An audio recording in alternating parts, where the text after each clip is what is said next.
ಜಗನ್ಮಾತೆಯ ಪಾದಕ್ಕೆ ನಮಸ್ಕಾರವನ್ನ ಮಾಡ್ತಾ, ಗುರು ಹಿರಿಯರನ್ನ ಆರಾಧ್ಯ ದೇವರನ್ನ ಮನಸ್ಸಲ್ಲಿ ಸ್ಮರಣೆಯನ್ನ ಮಾಡ್ತಾ ಇವತ್ತಿನ ತರಗತಿಯನ್ನ ಪ್ರಾರಂಭವನ್ನ ಮಾಡೋಣ. ನಿನ್ನೆಯಿಂದ ನಾವು ತಿರುಪ್ಪಾವೈಯನ್ನ ಪ್ರಾರಂಭವನ್ನ ಮಾಡಿದ್ದೇವೆ. ಮಾರ್ಗಶಿರ ಮಾಸದಲ್ಲಿ ಅತ್ಯಂತ ಪುಣ್ಯಪ್ರದವಾದಂತಹ ಕಾರ್ಯಕ್ರಮ. ಇವತ್ತು ಅದರ ಮುಂದುವರಿದ ಭಾಗವಾಗಿ 5ನೇ ಪಾಶುರದಿಂದ ಶುರು ಮಾಡೋಣ. ನಿನ್ನೆ ಯಾರೋ ಕೇಳಿದ್ರೆ ಗುರುಗಳ ಪಾಶುರ ಓದಿ ಹೇಳಿ ಅಂತ. ಸಮಯ ಬಹಳ ಕಡಿಮೆ ಇದೆ, ಹಾಗಾಗಿ ಪ್ರತಿಯೊಂದು ಪಾಶುರವನ್ನ ಓದಿ ಮುಂದಕ್ಕೆ ಹೋಗ್ತಾ ಇದ್ರೆ ಅದು ಮುಗಿಸೋ ಸ್ವಲ್ಪ ಕಷ್ಟ ಆಗುತ್ತೆ. ಶಾರ್ಟ್ ಅಂಡ್ ಕಟ್ ಮಾಡ್ಬೇಕಾಗತ್ತೆ ಆಮೇಲೆ. ಹಾಗಾಗಿ ಹೇಳೋದಕ್ಕೆ ತೊಂದರೆ ಇಲ್ಲ. ಬಟ್ ಹಾಗೆ ನಿಮ್ಮ ಹತ್ರ ಬುಕ್ಸ್ ಇದ್ರೆ ಅಥವಾ ಹೊರಗಡೆ ಆನ್ಲೈನ್ ಅಲ್ಲಿ ಕೂಡ ಸಿಗತ್ತೆ. ಓದ್ಕೊಳ್ಳಿ, ಅಕ್ಷರಗಳೆಲ್ಲ ಓದಕ್ ಬಂದ್ರೆ ಆಯ್ತಾ. ಒಂದ್ ಪಾಶುರ ಮಾತ್ರ ಓದ್ತೇನೆ. ಶುರು ಮಾಡೋಣ 5ನೇ ಪಾಶುರದಿಂದ. 5ನೇ ಪಾಶುರದಲ್ಲಿ ಏನ್ ಹೇಳ್ತಾರೆ? ಗೋದಾದೇವಿ ಯಾವ ರೀತಿ ವ್ರತವನ್ನ ಆಚರಣೆ ಮಾಡ್ತಾ ಇದ್ದಾರೆ, ಧನುರ್ಮಾಸ ವ್ರತವನ್ನ, ಮಾರ್ಗಶಿರ ಮಾಸದ ವ್ರತವನ್ನ ಯಾವ ರೀತಿ ಮಾಡ್ತಾ ಇದ್ದಾರೆ ನೋಡಿ. ಹೇಳ್ತಾರೆ, ಮಾಯನೈ ಮಣ್ಣು ಒಡಮದುರೈ ಮೈಂದನೈ தூய பெருநீர் முனை துறைவனை ஆயர் குலத்தினில் தோன்றும் மணி விளக்கை தாயை குடல் விளக்கும் செய்த தாமோதரனை தூயோமாய் வந்து நாம் தூமலர் தூவித்தொழுது வாயினால் பாடி மனத்தினால் சிந்திக்க போய பிழையும் புகுதருவான் இன்றனவும் தீனல் தூஷாகும் ಶೇಪೇಲೋರ್ ಎಂಬಾವಾಯ್. ಇದು 5ನೇ ಪಾಶುರ. ಏನರ್ಥ, ಏನ್ ಹೇಳ್ತಾ ಇದ್ದಾರೆ ಅಂದ್ರೆ, ಮಾಯಾ ಚೇಷ್ಟಿತನ ಕೃಷ್ಣಾವತಾರದ ಬಗ್ಗೆ ಮಾತಾಡ್ತಾ ಇದ್ದಾರೆ ಇಲ್ಲಿ. ಕೃಷ್ಣಾವತಾರನೆ ಅಂದ್ರೆ ಅದು ಚೇಷ್ಟೆ, ಒಂದು ತುಂಟತನ.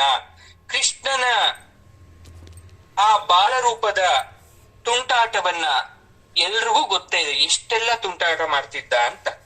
ಈ ಪಾಶುರದಲ್ಲಿ ಗೋದೆ ಏನ್ ಮಾಡ್ತಾ ಇದ್ದಾಳೆ, ಗೋದಾದೇವಿ ಅಂದ್ರೆ ಕೃಷ್ಣನನ್ನ ಮನಸ್ಸಲ್ಲೇ ನೆನೆಸ್ಕೊಂಡು ಹಾಡ್ತಾ ಇದ್ದಾಳೆ. ಹಾಡ್ ಹೇಳಿ ಅನುಭವಿಸ್ತಾ ಇದ್ದಾಳೆ. ಏನ್ ಹಾಡ್ ಹೇಳಿ ಅನುಭವಿಸ್ತಾ ಇದ್ದಾಳೆ? ಕೃಷ್ಣ ಅಂತ ನೆನಪಾಗಿದ ತಕ್ಷಣ ಅವಳ ಕಣ್ಣು ಮುಂದೆ ಗೋಕುಲ ಬರ್ತಾ ಇದೆ. ನಿಮ್ ಮುಂದೆ ಗೋಕುಲ ಬರ್ತಾ ಇದ್ಯಾ? ಆ ಗೋಕುಲದಲ್ಲಿ ಗೊತ್ತು ಕೃಷ್ಣ ಎಲ್ಲಿ ಹುಟ್ಟಿದ್ದು ಅಂತ. ಉತ್ತರ ಭಾರತದ ಮಥುರಾ ನಗರಿಯಲ್ಲಿ ಯಮುನಾ ತೀರದ ನದಿ ಅದು.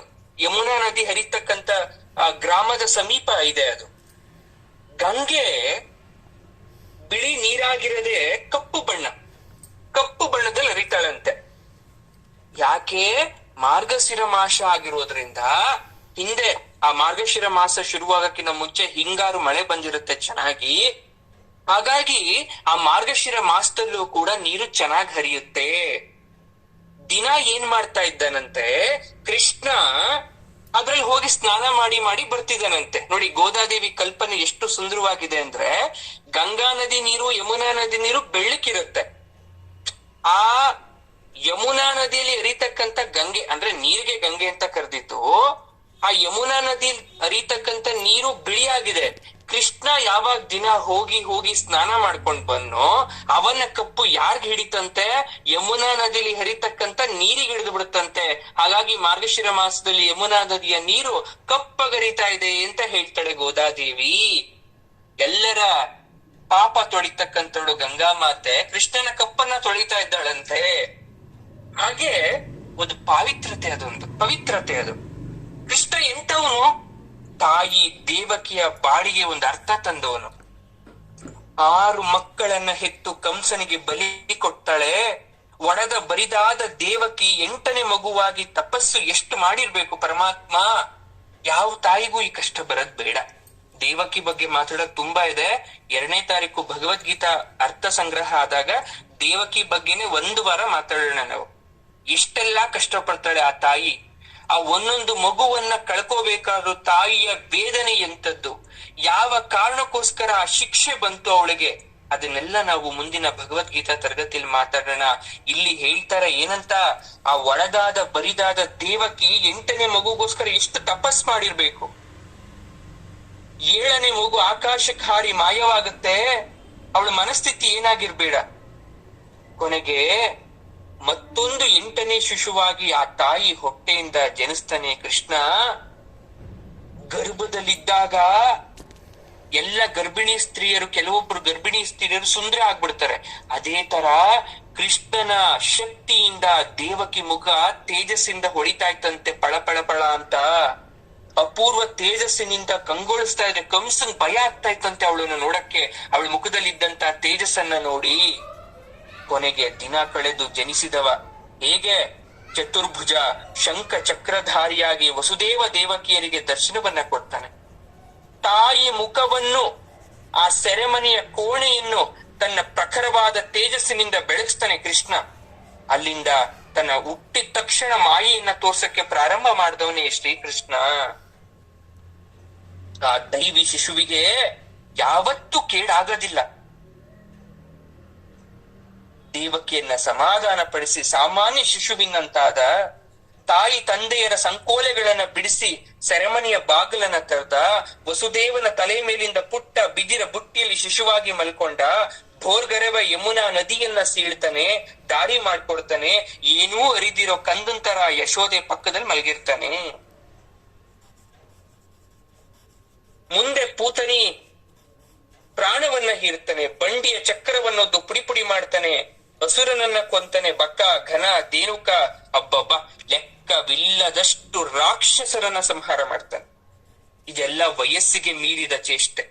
ಒಬ್ಬ ಬಾಲಕ ಇದನ್ನೆಲ್ಲ ಮಾಡಕ್ಕೆ ಎಂದೂ ಸಾಧ್ಯ ಇಲ್ಲ, ಎಂದೂ ಸಾಧ್ಯ ಇಲ್ಲ. ಮುಂದೊಂದು ದಿನ ಇಂದ್ರ ಪೂಜೆ ತಪ್ಪಿಸಿ ಗೋವರ್ಧನಗಿರಿದು ಮಾಡಿದ್ದು ಕೂಡ ನಾನು ಹೇಳ್ದೆ. ಇಲ್ಲಿ ಗೋದಾದೇವಿ ಕೃಷ್ಣನ ಕಣ್ಣು ಮುಚ್ಕೊಂಡಿದ ತಕ್ಷಣ, ಕೃಷ್ಣ ಅಂತ ಅನ್ಕೊಂಡಿದ ತಕ್ಷಣ ಇಷ್ಟು ವಿಚಾರಗಳು ಬರ್ತಾ ಇದೆ ಅವಳ ತಲೆ ತುಂಬಾ. ಕೃಷ್ಣನ ಚೇಷ್ಟೆ ಬಗ್ಗೆ ಹೇಳ್ತಾಳೆ ಈ ಪಾಶುರದಲ್ಲಿ. ಮಥುರೆ ತಲುಪಿದಾಗ ರಾಜಬೀದಿಯಲ್ಲಿ ನಡಿಬೇಕಾದ್ರೆ ತ್ರಿವಕ್ರೆಯ ಡೊಂಕ ತಿದ್ದಿದ್ದು ಸಾಮಾನ್ಯ ಮಾಯೇನ? ಹೇಳುತ್ತಾ ಹೋದ್ರೆ ಪಟ್ಟಿ ಬಹಳ ಉದ್ದವಾಗಿದೆ. 12 ವರ್ಷದ ಪೋರ ಚಾಣೂರನನ್ನ ಸಾಯಿಸ್ಬೇಕು ಅಂದ್ರೆ, ಮಲ್ಲರನ್ನ ಕಂಸನಂತ ಕ್ರೂರಿಯನ್ನ ಲೀಲಾಜಾಗವಾಗಿ ಎತ್ತಿ ಬಿಸಾಕ್ಬೇಕು ಅಂದ್ರೆ, ಗುರು ಸಾಂದೀಪನಿಯ ಪುತ್ರನನ್ನ ಪಂಚಜನನಿಂದ ಕಾಪಾಡಿ ತರಬೇಕು ಅಂದ್ರೆ, ಇದೆಲ್ಲ ಸಾಮಾನ್ಯವಾದಂತಹ ಶಿಶುವಿಗೆ ಸಾಧ್ಯವಿಲ್ಲ. ಕೇವಲ ಅವತಾರ ಪುರುಷನಾದ ಕೃಷ್ಣನಿಗೆ ಮಾತ್ರ ಸಾಧ್ಯ. ಹೆಜ್ಜೆ ಹೆಜ್ಜೆಗೂ ಶಿಷ್ಟ ರಕ್ಷಣೆ ಮಾಡ್ದ, ದುಷ್ಟ ಶಿಕ್ಷೆಯನ್ನ ಆರಂಭಿಸ್ತ, ಪಾಂಡವರನ್ನ ಕಾಪಾಡ್ದ, ದ್ರೌಪದಿಗೆ ಆಪತ್ಕಾಲದಲ್ಲಿ ದೂರದಿಂದ ಅಕ್ಷಯ ವಸ್ತ್ರವನ್ನಿತ್ತ. ಯಾರು ಅವನನ್ನ ಪರಮಾತ್ಮ ಅಂತ ಪ್ರೀತಿಯಿಂದ ಬರ್ತಾರೋ ಅವರೆಲ್ರಿಗೂ ಪ್ರೀತಿಯನ್ನ ಕೊಟ್ಟ. ಹೀಗೆ ವೃಷ್ಟಿ ವಂಶದ ವಸುದೇವನ ಮಗನಾಗಿ ಜನಿಸಿದ್ರು ಕೂಡ ಅವನು ಯಶೋದೆ ನಂದಗೋಪುರ ಮಗನಾಗಿ ಉಳ್ಕೊಂತಾನೆ. ಇಲ್ಲಿ ದಾಮೋದರ ಅಂತ ಕರೀತಾರೆ ಈ ಪಾಶುರದಲ್ಲಿ. ಅತ್ಯಂತ ಸಿಹಿಯಾದಂತ ನಾಮ.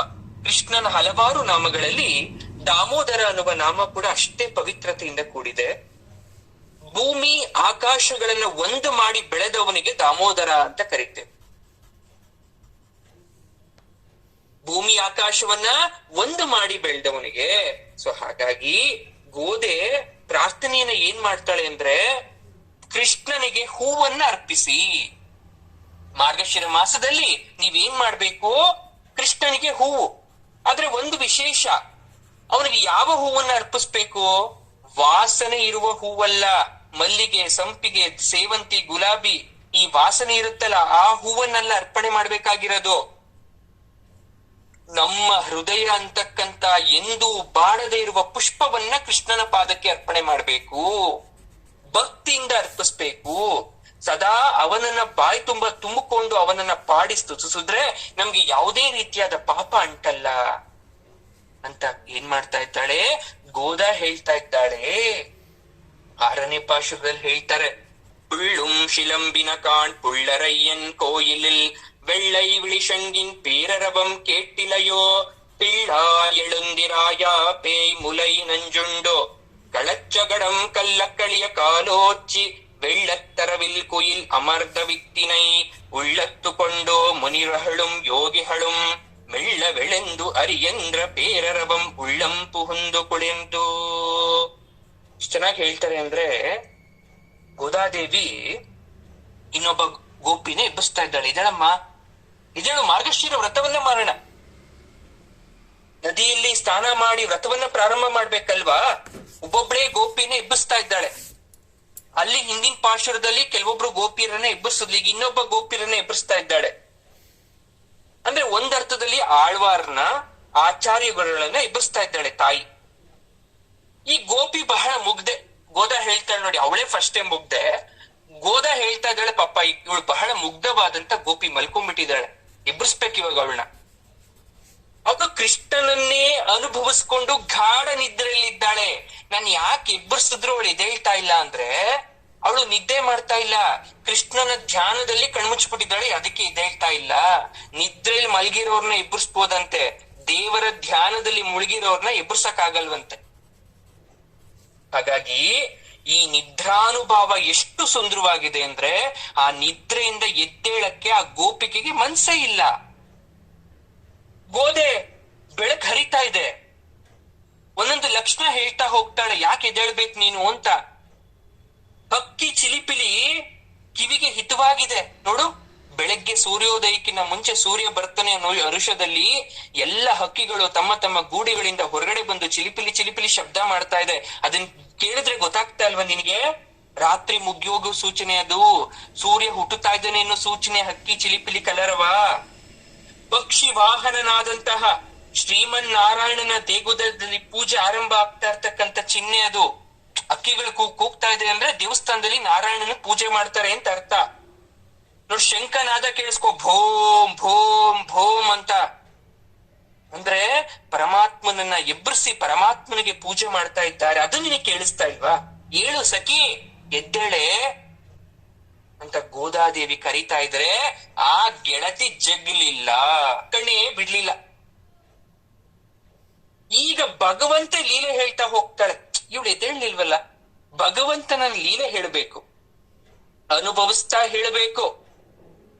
ಪೂತನೆಯ ವಿಷದ ಹಾಲ್ ಕುಡ್ದಿದ್ನ, ಬಂಡಿಯೊದ್ದನ್ನ ಒದ್ದು ಚಕ್ರವನ್ನ ಪುಡಿ ಪುಡಿ ಮಾಡಿದ್ನ ನೆನ್ಪು ಮಾಡ್ಕೊಂಡು ಸಖಿಗೆ ಹೇಳ್ತಾ ಇದ್ದಾಳೆ. ಯೋಗಿಗಳು ಏನ್ ಮಾಡ್ತಾ ಇರ್ತಾರೆ ಗೊತ್ತಾ? ಗೋಪಿ ಮುನಿಗಳೆಲ್ಲ ಬೇಗನೆ ಎದ್ದು ಹಾಲಿನ ಸಮುದ್ರದಲ್ಲಿ ಹಾಯಾಗಿ ಮಲಗಿರ್ತಕ್ಕಂತ ಶ್ರೀಮನ್ ನಾರಾಯಣನನ್ನ ಮನಸಾರೆ ನೆನೆಸ್ಕೊಂಡು ಅವನನ್ನ ಮನಸ್ಸಲ್ಲಿ ತುಂಬಿಕೊಂಡು ಹರಿ ಹರಿ ಹರಿ ಅಂತ 7 ಬಾರಿ ಹೇಳ್ತಾ ಇದ್ದಾರೆ. ನಿನಗ್ ಕೇಳಿಸ್ತಾ ಇಲ್ವಾ? ಕಿವಿ ಕೇಳಿಸ್ತಾ ಇಲ್ವಾ ನಿನಗೆ? ಬಾರಿ ಸಖಿ, ಅವನ ನಾಮಸ್ಮರಣೆ ನಮ್ಮ ಹೃದಯದ ಒಳಹೊಕ್ಕು ತಂಪು ಮಾಡ್ಬೇಕು ಅಂದ್ರೆ ನಾವು ನಾಮಸ್ಮರಣೆ ಮಾಡೋಣ. ಎಷ್ಟು ಮಲಗ್ತಾ ಇದೆ, ಇದೇ ಸಾಕು, ನಿದ್ರೆ ಸಾಕು ಅಂತ ಗೋಪಿಯನ್ನ ಕರಿತಾ ಇದ್ದಾಳೆ. ಅಂದ್ರೆ ಏನಾಗುತ್ತೆ ಅಂದ್ರೆ, ಭಕ್ತಿ ಅಂತದ್ದು ಎಂತದ್ದು ಅಂದ್ರೆ ಒಬ್ರೇ ಅನುಭವಿಸಿದ್ರೆ ಅದು ಸ್ವಭಕ್ತಿ ಅಂತೆ. 4 ಜನರ ಜೊತೆ ಭಕ್ತಿನ ಹಂಚ್ಕೊಂಡ್ರೆ ಅದು ಲೋಕಭಕ್ತಿ ಅಂತೆ. ಸತ್ಸಂಗ ಮಾಡ್ತಾ ಇರ್ತೀವಿ. ಯಾಕೆ ಸತ್ಸಂಗ ಮಾಡೋದು ಅಂದ್ರೆ, ನಾವೊಬ್ರೇ ಪೂಜೆ ಮಾಡ್ಕೊಳೋದು ಪೂಜೆನೆ, 10 ಜನದ ಜೊತೆ ಸೇರ್ಕೊಂಡ್ ಮಾಡ್ತಕ್ಕಂಥ ಪೂಜೆ ಅದು ಇನ್ನೂ ಶ್ರೇಷ್ಠ. ಭಗವಂತನಿಗೆ ಕೂಗ್ತಕ್ಕಂಥ ನಾಮ ಜೋರ ಕೇಳಿಸುತ್ತಲ್ವಾ? ಹಾಗಾಗಿ ದೇವಸ್ಥಾನದಲ್ಲಿ ಪ್ರಸಾದ ಸ್ವಲ್ಪ ಕೊಟ್ರು ಕೂಡ ಅದನ್ನ ಬೇರೆಯವ್ರ ಜೊತೆ ಹಂಚ್ಕೊಂಡ್ ತಿಂತೀವಿ. ಆದ್ರೆ ತಿನ್ನೋ ಊಟನ ಯಾವತ್ತು ಹಂಚ್ಕೊಂಡು 10 ಜೊತೆ ಹಂಚ್ಕೊಂಡ್ ತಿನ್ನಕ್ಕಾಗಲ್ಲ. ಹಂಗಾಗಿ ಗೋದೆ ಎಬ್ಬಿಸ್ತಾ ಇದ್ದಾಳೆ. ಭಗವಂತನ ಎದೆಯಲ್ಲಿಟ್ಟು ಪೂಜಿಸಿ ಅನುಭವಿಸೋಣ ಬಾ ಅಂತ ಇನ್ನೊಬ್ಬ ಭಕ್ತಿಯನ್ನ ಕರೀತಾ ಇದ್ದಾಳೆ. ಗೋದೆಗೆ ಅವಳನ್ನ ಎಬ್ಬರಿಸೋ ಅವಶ್ಯಕತೆ ಇರ್ಲಿಲ್ಲ, ಅವಳೊಬ್ಳೆ ವ್ರತ ಮಾಡ್ಬೋದಿತ್ತು. ಆದ್ರೆ ಎಲ್ಲಾ ಗೋಪಿಕೆಯರನ್ನ ಎಬ್ಬರಿಸ್ತಾ ಇದ್ದಾಳ ಅವಳು. ಅವಳಿಗೇನು, ನನ್ನ ಜೊತೆ ಪ್ರತಿಯೊಬ್ರು ಈ ವ್ರತವನ್ನ ಮಾಡ. ಎಷ್ಟು ಒಳ್ಳೆ ಆಲೋಚನೆ. ನಮ್ಗೆ ಈ ರೀತಿ ಆಲೋಚನೆ ಯಾಕೆ ಬರಲ್ಲ? ಮುಂಜಾವಲ್ಲಿ ಪಕ್ಷಿಗಳ ಚಿಲಿಪಿಲಿ ಶಬ್ದ ಕಿವಿಗೆ ಬಹಳ ಇಂಪು, ಅದು ಶುಭ ಸೂಚಕ. ರಾಮಾಯಣದ ಸುಂದರಕಾಂಡದಲ್ಲಿ ಒಂದು ವಿಶೇಷವಾದಂತ ಒಂದು ಸನ್ನಿವೇಶ. ಸೀತಾದೇವಿಗೆ ಅತ್ಯಂತ ಬೇಜಾರಾಗ್ಬಿಟ್ಟಿರುತ್ತೆ, ನಿರಾಸೆ. ತನ್ನ ಕೇಶ ಪಾಶದಿಂದಲೇ ಕುತ್ತಿಗೆಗೆ ನೇಣು ಹಾಕೋಬೇಕು ಅಂತ ಅನ್ಕೊಂಡ್ಬಿಡ್ತಾಳೆ. ತನ್ನ ಕೇಶ ಪಾಶ ಅಂದ್ರೆ ಕೂದ್ಲು, ನೇಣು ಹಾಕೋಬೇಕು ಅಂತ ಅನ್ಕೊಂತಾಳೆ. ಮರದ ಮೇಲಿದ್ದ ಒಂದು ಪಕ್ಷಿ ಇರುತ್ತೆ, ಅದ್ರ ಹೆಸರು ಪಿಂಗಳಿಕ ಅಂತ ಪಕ್ಷಿ. ಅದು ಇನ್ನೇನು ಅವಳು ಬೇಡಪ್ಪ, ಬದುಕಿರೋದು ನನ್ನ ಜೀವನ ಸಾಕಾಯ್ತು, ಈ ರಾಕ್ಷಸನ ಒಂದು ಅಣಿಯಲ್ಲಿ ನಾನು ಇರೋದ್ ಬೇಡ ಅಂದಾಗ ಪಿಂಗಳಿಕ ಪಕ್ಷಿ ಹೇಳುತ್ತಂತೆ, ಹಿತವಾದ ಒಂದು ಉಲಿತ ಕೇಳಿತ್ತಂತೆ, ಉಲಿತ ಅಂದ್ರೆ ಸೌಂಡ್, ಚಿಲಿಪಿಲಿ ಕಲರವ ಮಾಡೋದು ಕೇಳ್ತಂತೆ ಪಿಂಗಳಿಕ ಪಕ್ಷಿ. ಆ ಕಲರವನ್ನ ಕೇಳ್ತಾ ಕೇಳ್ತಾ ಕೇಳ್ತಾ ಸೀತೆ ಮೈ ಮರ್ತು ಬಿಡ್ತಾಳೆ. ಮೈ ಮರೆತು ಒಂದು ಕ್ಷಣ ನಿಧಾನ ಮಾಡ್ತಾಳೆ. ಆ ಒಂದು ಕ್ಷಣ ನಿಧಾನ ಮಾಡೋ ಅಷ್ಟರಲ್ಲಿ ಹನುಮಂತ ಹಾಜರಿರ್ತಾನೆ. ಹನುಮಂತಿಯ ಭೇಟಿ ಆದ್ಮೇಲೆ ಶುಭ ಆಯ್ತು. ಹಾಗಾಗಿ ಹಕ್ಕಿಗಳ ಕಲರವ, ಚಿಲಿಪಿಲಿ ಅಂತಕ್ಕಂಥದ್ದು ಶುಭ ಸೂಚನೆ. ಇಲ್ಲಿ ಗೋದೆ ಹೇಳ್ತಾ ಇರೋದು ಸಾಮಾನ್ಯವಾದ ಪಕ್ಷಿಯಲ್ಲ. ಏನ್ ಹೇಳ್ತಾ ಇರೋದು? ಶ್ರೀಮನ್ ನಾರಾಯಣನ ವಾಹನವಾದಂತಹ, ಅವನ ಧ್ವಜದಲ್ಲಿ ವಿರಾಜಮಾನನಾಗಿರ್ತಕ್ಕಂಥ ಸಾಕ್ಷಾತ್ ಗರುಡ ದೇವನನ್ನ ಕುರಿತು, ವೈನತೇನೆಯ ಕುರಿತು. ಏನ್ ಗರುಡ ಧ್ವನಿ ಅಂದ್ರೆ ಸುಮ್ನೆನ ಗಂಭೀರವಾದ ಧ್ವನಿ ಮಾಡೋದು? ಆ ಗಂಭೀರವಾದ ಧ್ವನಿಗೆ ಯಾರಿಗಾದ್ರೂ ಎಚ್ಚರಿಕೆ ಆಗ್ಲೇಬೇಕು. ಹಾಗಾಗಿ ಗರುಡ ಏನಾದ್ರೂ ಬಂದ್ಬಿಟ್ನ ಅಂತ ಭಾಸ ಆಗ್ತಾ ಇದೆ. ಅಯ್ಯೋಯ್ಯೋ, ಇನ್ನೇನ್ ಕತೆ ಇದೇಳೆ ಬೇಗ ಸಖಿ. ಗರುಡ ಬಂದ್ರೆ ಅಂದ್ರೆ ಏನ್ ಅರ್ಥ ಗೊತ್ತಾ ನಿನ್ಗೆ? ಗರುಡ ದೇವ ಬಂದಿದ್ದಾನೆ ಅಂದ್ರೆ ಶ್ರೀಮನ್ ನಾರಾಯಣನು ಕೂಡ ಅವನ ಜೊತೆ ಬಂದಿದ್ದಾನೆ ಅಂತ ಅರ್ಥ ಅಲ್ವಾ? ಗರುಡ ಧ್ವಜನಾದ ಶ್ರೀಮನ್ ನಾರಾಯಣನ ದೇಗುಲದಲ್ಲಿ ಪೂಜೆ ಆರಂಭ ಆಗಿದೆ. ಬಿಳಿ ಶಂಖ ಊದ್ತಾ ಇದ್ದಾರೆ. ಕೇಳಿಸ್ತಾ ಇಲ್ವಾ? ಎದೇಳು ಬೇಗ. ಪೆರಿಯಾಳ್ವಾರರನ್ನ ಗರುಡರ ಅಂಶ ಅಂತ ಕರಿತೀವಿ, ಅವ್ರ ಗುರು ಪರಂಪರೆ. ಹಾಗಾಗಿ ಗೋದೆಗೆ ತಂದೆಯಾದಂತಹ ವಿಷ್ಣು ಚಿತ್ತರು ಮಹಾವಿಷ್ಣುವನ್ನ ಮನಸ್ಸಲ್ಲಿ ತುಂಬಿಕೊಂಡಿದ್ದಾರೆ. ಭಗವಂತ ಗೋದೆಗೂ ನಮಗೂ ದರ್ಶನ ಕೊಡ್ತಾನೆ. ಅಂದ್ರೆ ಗೋದೆ ಏನ್ ಯೋಚನೆ ಮಾಡ್ತಾ ಇದ್ದಾಳೆ? ನನ್ನ ತಂದೆ ದಿನ ಹೋಗ್ತಾ ಇದ್ದಾರೆ, ದೇವ್ರ ಪೂಜೆ ಮಾಡ್ತಾ ಇದ್ದಾರೆ, ನನ್ನ ತಂದೆ ಯಾವಾಗ್ಲೂ ದೇವ್ರ ಸ್ಮರಣೆ ಮಾಡ್ತಾ ಇರೋದ್ರಿಂದ ಅವ್ರಿಗೆ ದೇವ್ರ ದರ್ಶನ ಕೊಡ್ತಾನೆ. ನಾವು ಅದೇ ತರ ದೇವರ ಒಂದು ಸ್ಮರಣೆ ಮಾಡ್ತಾ ಇದ್ರೆ ನಮಗೂ ಪರಮಾತ್ಮ ದರ್ಶನ ಕೊಡ್ತಾನೆ ಅಂತಕ್ಕಂಥ ಮುಗ್ಧ ಆಲೋಚನೆ ಮಾಡ್ತಾ ಇದ್ದಾಳೆ ಗೋದ. ಅವಳು ಮುಗ್ದೆ ಮತ್ತೆ ಹೇಳ್ತಾಳೆ, ಎಲೆ ಮುಗ್ದೆ ತನ್ನ ಸಖಿಗೆ ಹೇಳ್ತಾಳೆ, ಗೆಳತಿಗೆ, ಭಗವಂತನನ್ನ ಬಿಟ್ಟು ಹೊರ ಪ್ರಪಂಚದ ಬೇರೇನು ಯೋಚನೆ ಮಾಡಬಾರ್ದು ನಾವು. ಹಾಗಾಗಿ ಕೃಷ್ಣನ ಒಂದೊಂದೇ ಲೀಲೆಯನ್ನ ಹೇಳಿ ಹೇಳಿ ಎಬ್ಬರಿಸ್ತಾ ಇದ್ದಾಳೆ. ಶಕಟಾಸುರ ಅಂದ್ರೆ ಬಂಡಿಯ ಚಕ್ರ. ಯಾವ ಚಕ್ರ? ನಮ್ಮ ಕರ್ಮ ಚಕ್ರ, ನಮ್ಮ ಮರಣ ಚಕ್ರ. ಕತೆಗೂ ಮನುಷ್ಯ ತನ್ನ ನಿರ್ಜೀವನಕ್ಕೂ ಹೋಲಿಕೆ ಮಾಡ್ಕೊಂಡಾಗ ಮಾತ್ರ ವಾಸ್ತವ ಸತ್ಯ ಅರ್ಥ ಆಗುತ್ತೆ. ಎಲ್ಲ ಕೇಳಿಸ್ಕೊಡಿ. ಚಕ್ರ ಅಂದ್ರೆ ಯಾವ ಚಕ್ರ? ಗೋದಾದೇವಿ ಹೇಳ್ತಾ ಇರೋದು ಮನುಷ್ಯನ ಕರ್ಮ ಚಕ್ರ ಅಥವಾ ಮರಣ ಚಕ್ರ, ಸೈಕಲ್ ಆಫ್ ಹ್ಯೂಮನ್ ಬೀಯಿಂಗ್. ಕೃಷ್ಣನನ್ನ ಭಕ್ತಿಯಿಂದ ಭಜಿಸಿದಾಗ ಮಾತ್ರ ನಮಗೆ ಆ ಚಕ್ರದಿಂದ ಬಿಡುಗಡೆ ಆಗುತ್ತೆ. ಯೋಗಿಗಳು, ಮುನಿರು ಎಲ್ಲ ಎದ್ದು 7 ಬಾರಿ ಹರಿ ಹರಿ ಅಂತ ಗಟ್ಟಿಯಾಗಿ ಕೂಗಿದ್ರು ಕೂಡ ಅವಳು ಎದ್ದೇಳ್ತಾ ಇಲ್ಲ. ಅದರ ಅರ್ಥ ಹರಿನಾಮ ಒಂದೇ ಚಂದ, ನಿರಂತರವಾಗಿ ಹರಿಸ್ಮರಣೆಯನ್ನ ಮಾಡೋಣ ಅಂತ ಹೇಳ್ತಾ ಇದ್ದಾಳೆ. ಇಲ್ಲಿ 6ನೇ ಪಾಶುರ. 7ನೇ ಪಾಶುರದಲ್ಲಿ ಹೇಳ್ತಾಳೆ ಏನಂತ? ಈ ಶುಕಿ ಚಂದ್ರಂಗೂ ಅಂತ ಶುರು ಮಾಡ್ತಾಳೆ. ಇಲ್ಲಿ ಹಿಂದೆ ಆಯ್ತು, ಎಬ್ಬರಿಸಿದ್ಲು, ಎಲ್ಲ ಹೇಳಿದ್ಲು, ಅವಳು ಇದ್ಲೋ ಬಿಟ್ಲೋ ಗೊತ್ತಿಲ್ಲ. ಪಾಪ ಪ್ರಾಮಾಣಿಕವಾಗಿ ಗೋದೆ ಪ್ರಯತ್ನವನ್ನ ಪಟ್ಲು ಎಬ್ಬರಿಸ್ಲಿಕ್ಕೆ.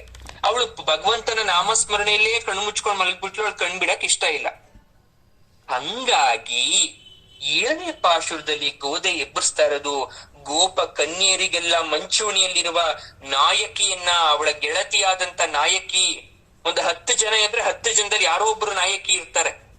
ಅವಳು ಕಂಡ್ರೆ ಎಲ್ರಿಗೂ ಗೌರವ, ಪ್ರೀತಿ. ಅವಳ ಮಾತನ್ನ ಎಲ್ರು ಕೇಳ್ತಾ ಇರ್ತಾರೆ. ಹಾಗಾಗಿ ಕೃಷ್ಣನನ್ನ ನೆನೆಯುತ್ತಲೇ ನಿದ್ದೆ ಹೋಗಿದ್ದಾಳೆ ಇವಳು ಕೂಡ. ಎಲ್ರು ಒಟ್ಟಿಗೆ ಹೋಗಿ ಯಮುನಾ ನದಿಯಲ್ಲಿ ಸ್ನಾನ ಮಾಡ್ಬೇಕು, ವ್ರತವನ್ನ ಮಾಡ್ಬೇಕು ಅನ್ನೋದು ಗೋದೆ ಉದ್ದೇಶ. ಇನ್ನೇನ್ ಬೆಳಗಾಗ್ತಾ ಇದೆ. ಭಾರದ್ವಾಜ ಪಕ್ಷಿ ಕೀಚ್ ಕೀಚ್ ಅಂತ ಶಬ್ದ ಮಾಡ್ತಾ ಇದೆ, ಪರಸ್ಪರ ಪ್ರೇಮಾಲಾಪ ಮಾಡ್ತಾ ಇದೆ.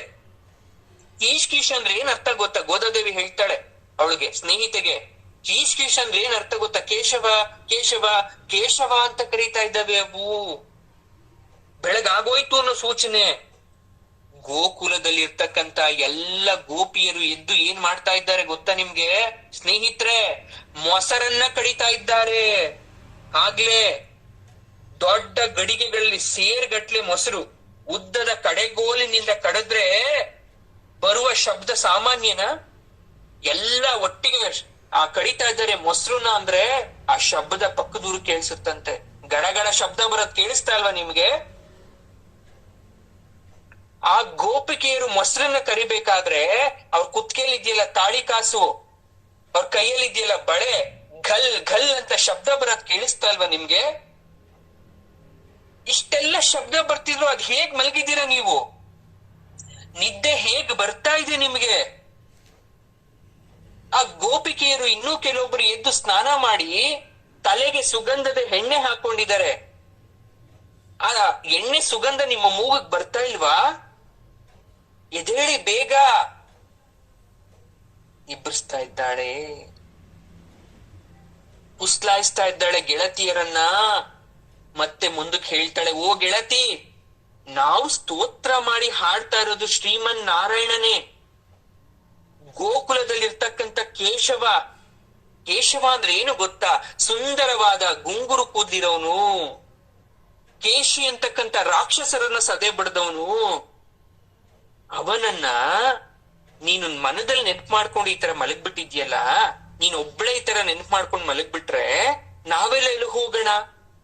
ನಮ್ಮ ಗುಂಪಿಗೆ ನಾಯಕಿನೇ ಇಲ್ಲ ಅಂದ್ರೆ ಕಳಂಕ ಆಗಲ್ವಾ? ಎದ್ದು ಬಾಗಿಲು ತೆಗಿಯಮ್ಮ, ಬಾಮ್ಮ, ಇದೆಳು ಮೇಲೆ ಅಂತ ಅವಳನ್ನ ಎಬ್ಬರಿಸ್ತಾ ಇದ್ದಾಳೆ. ಇನ್ನೂ ಸ್ವಲ್ಪ ಆಳವಾಗಿ ನೋಡೋದಾದ್ರೆ ಆಂಡಾಳ್ ಏನ್ ಮಾಡ್ತಾ ಇದ್ದಾರೆ? ತನ್ನ ವ್ರತವಾದ ಕೃಷ್ಣನ ಅನುಗ್ರಹಕ್ಕಾಗಿ ಭಾಗವತರನ್ನ, ಗುರುಗಳನ್ನ, ಆಳ್ವಾರನ್ನ ಎಲ್ಲರನ್ನೂ ಎಬ್ಬರಿಸ್ತಾ ಇದ್ದಾಳೆ. ಶ್ರೀರಾಮಚಂದ್ರನಿಗೆ ತಾನೇ ತಾಯಿ ಕೌಸಲ್ಯ ಅನ್ನೋ ತರ ಲಾಲಿ ಹಾಡ್ತಾ ಇದ್ದಾಳೆ ಅವಳು. ಹಂಗಾಗಿ ಈ ಯೋಗ ನಿದ್ರೆಯಿಂದ ಬಹಿರ್ಮುಖರಾಗಿರ್ತಕ್ಕಂಥ ನಾವೆಲ್ಲರೂ ಕೃಷ್ಣನ ಅನುಭವ ಪಡಿಬೇಕು ಅಂದ್ರೆ, ಈ ವ್ರತ ಸಿದ್ಧಿ ಆಗ್ಬೇಕು ಅಂದ್ರೆ ಅವಳು ಹೇಳ್ದಂತೆ ಬೇಗ ಹೇಳ್ಬೇಕು. ಮತ್ತೆ 8ನೇ ಪಾಶುರು ಬಂದ್ಲು. ಮತ್ತೆ ಇನ್ನೊಬ್ಬ ಗೋಪಿಕೆ ಹತ್ರಕ್ಕೆ ಹೋಗ್ತಾಳೆ, ಗೋದಾದೇವಿ. ಅವಾಗ ಗೋಪಿಕೆ ಏನು ಅಂದ್ರೆ ಕೃಷ್ಣನ್ ಸ್ವಲ್ಪ ಹತ್ರ ಆದವಳು. ಇವಳೆಲ್ರಿಗಿಂತ ಸ್ವಲ್ಪ ಜಾಸ್ತಿ ತಿಳ್ಕೊಂಡ್ಬಿಟ್ಟಿದ್ದಾಳೆ, ದೇವ್ರ ಬಗ್ಗೆ ತುಂಬಾ ಗೊತ್ತವಳಿಗೆ. ಹಂಗಾಗಿ ಅವಳು ಮಲ್ಕೊಬಿಟ್ಟಿದ್ದಾಳೆ. ಯಾಕೋ ಕುತೂಹಲ ಜಾಸ್ತಿ ಕೃಷ್ಣನ್ ಬಗ್ಗೆ ಆಕೆಗೆ, ಆ ಗೋಪಿಕೆಗೆ. ನಾನು ಹೇಗಿದ್ರೆ ಕೃಷ್ಣ ನನ್ನನ್ನ ಪ್ರೀತಿ ಮಾಡ್ತಾನೆ ಅನ್ನೋ ಬೈಕೆ ಆ ಹುಡುಗಿಗೆ ಯಾವಾಗ್ಲೂ ಕೂಡ. ಆ ಕನಸ್ ಕಾಣ್ತಾ ಕಾಣ್ತಾ ಕಾಣ್ತಾ ನಿದ್ದೆ ಹೋಗ್ಬಿಟ್ಟಿದ್ದಾಳೆ. ಅವಳನ್ನ ಎಬ್ಬರ್ಸಕ್ಕೆ ಗೋದ ಹೇಳ್ತಾಳೆ, ನೋಡಮ್ಮ, ಪೂರ್ವ ದಿಕ್ಕಿನಲ್ಲಿ ಸೂರ್ಯೋದಯಕ್ಕೆ ಆಗೋಕಿನ್ನ ಮುಂಚೆ ಒಂದು ಬೆಳಕು ಬರ್ತಾ ಇದೆ. ಜೊತೆಗೆ ಎಮ್ಮೆಗಳು ನಸುಕಿನ ಜಾವದಲ್ಲಿ ಎದ್ದು ಹೊರಗಡೆ ಹೋಗಕ್ಕೆ ಕಾಯ್ದು ನಿಂತ್ಕೊಂಡಿದೆ. ಯಾಕೆ ಅಂದ್ರೆ ಬೆಳಗಿನ ಜಾವದಲ್ಲಿ ಮಂಜು ಬಿದ್ದಿರುತ್ತೆ. ಮಾರ್ಗಶಿರ ಮಾಸದಲ್ಲಿ, ಧನುರ್ಮಾಸದಲ್ಲಿ ಮಂಜು ಬೀಳುತ್ತೆ. ಆ ಮಂಜು ಹುಲ್ಲಿನ ಮೇಲೆ ಬಿದ್ದಾಗ ಮಂಜು ಬಿದ್ದ ಹುಲ್ಲನ್ನ ತಿನ್ನಕ್ಕೆ ಎಮ್ಮೆಗಳಿಗೆ ಬಹಳ ಇಷ್ಟ ಆಗುತ್ತೆ, ರುಚಿಯಾಗಿರುತ್ತೆ. ಹಾಗಾಗಿ ಆ ಇಬ್ಬನಿ ಕರಗಿ ಹೋಗ್ಬಾರ್ದು ಅನ್ನೋ ಉದ್ದೇಶಕ್ಕೋಸ್ಕರ ಆ ಎಮ್ಮೆಗಳು ಎದ್ರೂ ಕೂಡ ನೀವಿನ್ನೂ ಎದ್ದೇಳಿಲ್ವಲ್ಲ. ಎಮ್ಮೆಗಳು ಬೆಳಗಿನ ಜಾವ 4 ಗಂಟೆಗೆ ಎದ್ದು ಮಂಜು ಮುಸುಕಿದ ಹುಲ್ಲನ್ನು ತಿನ್ನೋದು ಯಾವಾಗ? ಸುಗ್ಗಿಯಾದ ಮೇಲೆ ಕಟಾವಿಗೆ ಉಳಿದ ಕೂಳೆ ಹುಲ್ಲನ್ನ. ಬಿಸಿಲು ಏರಿದ್ಮೇಲೆ ಎಮ್ಮೆಗಳು ಮೇವನ್ನ ಜಾಸ್ತಿ ತಿನ್ನಲ್ಲ. ನೆರಳಿರ್ಬೇಕಾದ್ರೆ ಅತಿ ಹೆಚ್ಚು ಹುಲ್ಲನ್ನ ತಿನ್ನಕ್ ಇಷ್ಟಪಡ್ತವೆ ಅವು. ಹಂಗಾಗಿ ನಾವೆಲ್ಲ ಗೋಪಿಕೆಯರು ನಾವು ಎದ್ದೇಳ್ಬೇಕು, ನಾವು ಹೋಗ್ಬೇಕು, ಎದ್ದೇಳಿ ಅಂತ ಪುಸ್ಲಾಯಿಸ್ತಾ ಇದ್ದಾಳೆ. ಒಂದು ಕೃಷ್ಣನ್ ಕತೆ ಹೇಳ್ತೀನಿ, ಎದ್ದೇಳ್ತೀರಾ? ಏನು ಕತೆ? ಗೋಕುಲದಲ್ಲಿರುವ ಕೃಷ್ಣನನ್ನ ಕೊಲ್ಲಬೇಕು ಅಂತ ಒಂದ್ಸಲ ಕೇಶಿಯನ್ನು ಅಸುರ ಬರ್ತಾನೆ. ಅಸುರ ಹೇಗೆ? ಹುಚ್ಚು ಕುದೆಯ ರೂಪದಲ್ಲಿ ಕೃಷ್ಣನನ್ನ ಹಿಡಿಯಕ್ ಬರ್ತಾನೆ. ಹುಚ್ಚು ಕುದ್ರೆ ಅದು ಕೃಷ್ಣನು ಅವನ ಬಾಯನ್ನ ಅಗಳಿಸಿ ಸೀಳ್ಬಿಟ್ಟು ಕೊಂದು ಹಾಕ್ಬಿಡ್ತಾನೆ. ಅವಾಗ ಅವನು ಕೇಶವ ಅಂತ ಕರೀತಾರೆ. ಮುಂದೆ ಮಥುರೆಗೆ ಹೋದಾಗ ಚಾಣೂರ, ಮುಷ್ಟಿಕ ಅಂತಕ್ಕಂಥ ಪಳಗಿದ ಜಟ್ಟಿಗಳನ್ನ ಸಾಯಿಸ್ಬಿಡ್ತಾನೆ. ಅಂತ ಕೃಷ್ಣನ್ ನೋಡಕ್ ನೀವ್ ಬರಲ್ವಾ?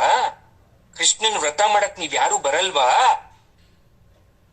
ಕೀಳ್ವಾನಂ ಅಂದ್ರೆ ಪೂರ್ವ ದಿಕ್ಕು ಅಂತ, ಇನ್ನೊಂದರ್ಥ ಭೂಮಂಡಲ ಅಂತ ಕೂಡ ಆಗತ್ತೆ.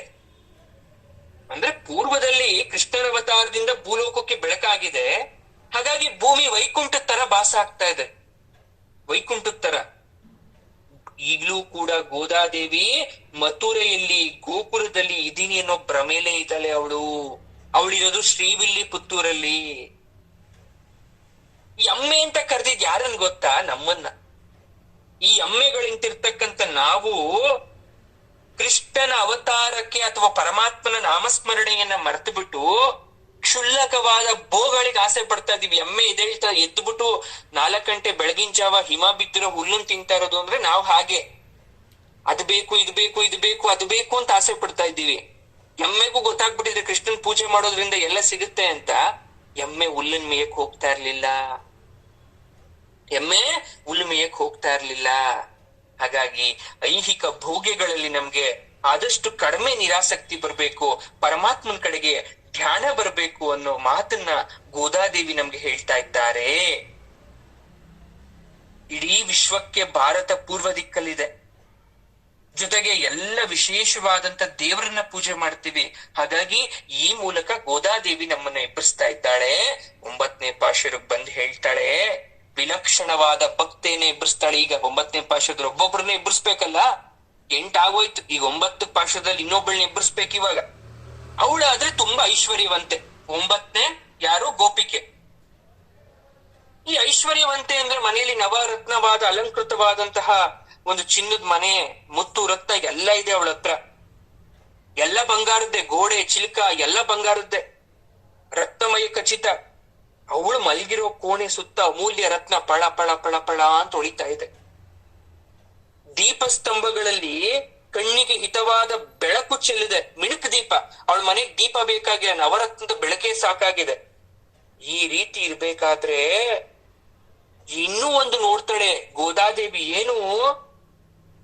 ಮದ್ಯದ ದಂತದ ಕೆತ್ತನೆಯ ಮಂಚದಲ್ಲಿ ಸುಪ್ಪತ್ತಿಗೆ ಮೇಲೆ ಮಲ್ಕೊಂಡಿದ್ದಾಳೆ ಗೋಪಿ.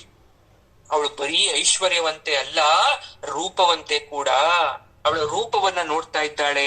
ಆ ಭವ್ಯವಾದ ಮಂಟಪದಲ್ಲಿ ಸಾಕ್ಷಾತ್ ಮಹಾಲಕ್ಷ್ಮಿಯೇ ಮಲಗಿರೋ ತರ ಕಾಣಿಸ್ಬಿಡ್ತು ಗೋದಾದೇವಿಗೆ.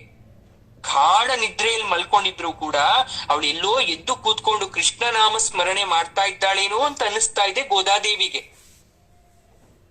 ಇವಳಿಗೆ ಕೃಷ್ಣನಲ್ಲಿ ಅತಿಶಯವಾದ ಪ್ರೀತಿ. ಅತಿಶಯ ಇದ್ರೆ ಏನ್ ಪರವಾಗಿಲ್ಲ, ಅದು ಅತಿರೇಕವಾದ ಪ್ರೀತಿ ಇದೆ ಇವಳಿಗೆ. ನಾನ್ ತುಂಬಾ ಸುಂದರಿ, ಕೃಷ್ಣ ಯಾರ ಭಕ್ತಿ ಮೆಚ್ಚುತ್ತಾನೋ ಇಲ್ವೋ ನನ್ನ ಭಕ್ತಿ ಮಾತ್ರ ಮೆಚ್ಚುತ್ತಾನೆ ಅನ್ನೋ ಅಹಂ ಅವಳಿಗೆ.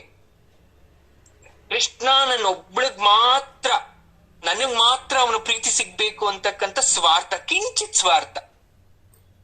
ಕೃಷ್ಣ ನನ್ನನ್ನು ಆಲಂಗಿಸ್ಕೊಂಡ್ರೆ ಎಷ್ಟ್ ಚೆನ್ನಾಗಿರುತ್ತೆ ಅಂತ ಕಣ್ಣು ಮುಚ್ಕೊಂಡು ಕನಸು ಕಾಣ್ತಾ ಇದ್ದಾಳೆ ಇವಾಗ ಅವಳು. ಬಂದ್ಲು ಗೋದಾದೇವಿಗೆ, ಅರ್ಥ ಆಯ್ತು, ಅವಳು ಕನ್ಸೆಲ್ಲ ಕಾಣಿಸ್ಬಿಡ್ತು ಗೋದಾದೇವಿಗೆ. ಅವಳಿಗೆ ಹೇಳಕ್ ಇಷ್ಟ ಇಲ್ಲ. ಇವಳಿಗೂ ಕೃಷ್ಣ ಅಪ್ಕೊಂಡಿದ್ದಾನಲ್ಲ ಕನ್ಸಲ್ಲಿ, ಹೆಂಗ್ ಕಂಡ್ಬಿಡ್ತಾಳೆ ಪಾಪ. ಆಹಾ, ಎಷ್ಟ್ ಚೆನ್ನಾಗಿದೆ ಕೃಷ್ಣನ ಅಪ್ಪುಗೆ, ಹೀಗೆ ಮಲಗಿರೋಣ ಅಂತ ಮಲಗಿದಾಳೆ. ಗೋದೆ ಬಂದು ನೋಡ್ತಾಳೆ, ರತ್ನದ ಹೊಳಪಲ್ಲಿ ಚಿಲಕ ಕಾಣಿಸ್ತಾ ಇಲ್ಲ. ಬಾಗಿಲು ತೆಗಿಯಕ್ ಅವಳಿಗೆ ಬಾಗಿಲೊಳಗಡೆ ಹೋಗ್ಬೇಕು, ರೂಮ್ ಒಳಗಡೆ ಬಾಗಿಲು ತೆಗಿಯಕ್ ಕಾಣಿಸ್ತಾ ಇಲ್ಲ. ಪಳಪಳ ಅಂತ ಹೊಳಿತಾ ಇದೆಯಲ್ಲ, ಚಿಲ್ಕ ಇಲ್ಲಿದೆ. ಅವಳು ಗೊತ್ತಾಯ್ತು ದೂರದಿಂದ ಇವಳು ಇದೇ ತರ ಯೋಚನೆ ಮಾಡ್ತಾ ಇರ್ತಾಳೆ ಅಂತ. ಅದಕ್ಕೆ ಹೇಳ್ತಾಳೆ ಗೋದೆ, ಇವಳ ಜೊತೆ ನಾನು ಏನಾದ್ರು ಸಂಬಂಧ ಮಾಡ್ಕೊಂಡ್ಬಿಟ್ರೆ ಕೃಷ್ಣನ್ ನನ್ ಬೇಗ ಹತ್ರ ಆಗ್ಬಿಡ್ಬೋದಾ? ಯಾಕಂದ್ರೆ ಇವಳು ತುಂಬಾ ಸುಂದರವಾಗಿದ್ದಾಳೆ, ಕೃಷ್ಣನನ್ನ ಕನ್ಸಲ್ಲೇ ಅಪ್ಕೊಂಡಿದ್ದಾಳೆ ಅಂದ್ರೆ ಇವಳು ಸ್ನೇಹಿತೆ ನಾನೇನಾದ್ರೂ ಹತ್ರ ಆದ್ರೆ ನಾನು ಆದಷ್ಟು ಬೇಗ ಕೃಷ್ಣನ ಹತ್ರಕ್ ಹೋಗ್ಬೋದು. ಏನಂತ ಕರೆದ್ಲು? ಮಾವನ ಮಗಳೇ ಅಂತ ಕರೆದ್ಲು ಗೋದಾದೇವಿ. ಎಷ್ಟ್ ಚೆನ್ನಾಗ್ ಕರೆದ್ಲು ನೋಡಿ, ಮಾತೇ ಬದಲಾಗೋಯ್ತಪ್ಪ. ಮಾವನ್ ಮಗಳೇ, ಬಾಗಿಲು ತೆಗಿಯಮ್ಮ, ನಾನ್ ಬಂದಿದ್ದೀನಿ. ಯಾವುದಕ್ಕೂ ಉತ್ತರ ಇಲ್ಲ. ಇವಳು ಮಾವನ್ ಮಗಳು ಅಂದ್ಲು, ಸ್ನೇಹಿತೆ ಅಂದ್ಲು, ಬಾಗಿಲು ತೆಗಿಯಮ್ಮ ಅಂದ್ಲು, ಮಾತಾಡ್ತಾನೆ ಇಲ್ಲ. ಈ ಸಂಭಾಷಣೆ ಕೇಳಿಸ್ಕೊಂಡ್ಲು. ಮಾವನ್ ಮಗಳೇ ಅಂತ ಕೂಗಿದ್ದು. ಪಕ್ಕದ ಕೋಣೆಲಿ ಅವ್ರ ತಾಯಿ ಮಲ್ಕೊಂಡಿದ್ಲು. ಹೊರಗಡೆ ಬಂದ್ಲ ಆ ಅಮ್ಮ,